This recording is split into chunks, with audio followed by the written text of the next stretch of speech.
চোখে মুখে অন্ধকার দেখিয়া বিপদের বাড়ির ছুড়ে এই জাকের পার্টির পতাকার নিচে আসতে বাধ্য হবে। সেই সময় সন্নিকটে।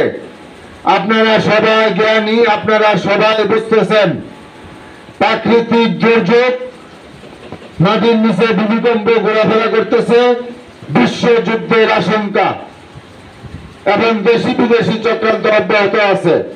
তাই আপনাদের সকলকে উদারত আহ্বান, আপনারা সকলে জাকের পার্টির পতাকার নিচে আসেন এবং মহাপবিত্র বিশ্ব ফাতিহা শরীফ উরুসে খাস আপনারা সকলে যোগ দেন।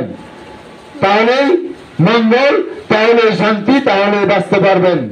যদি বাঁচতে চান, যদি আল্লাহর গজব থেকে বাঁচতে চান, যদি আল্লাহর রহমতের চাদরে ঢাকা থাকতে চান, তাহলে জাকের পার্টির পতাকার নিচে আসেন এবং মহাপবিত্র বিশ্ব ফাতিহা শরীফ উরুসে খাস আপনারা সকলেই যোগ দেন এবং যার যার সাধ্য মতো খেদমতে শরীক থাকেন।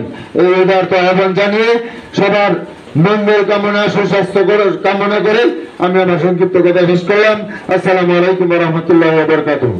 এখন আমাদের আজকের এই মিশনের সম্মানিত সভাপতি জনাব সুলতান উদ্দিন শিকদার ভাই, ওনাকে ওনার মূল্যবান বক্তব্য রাখার জন্য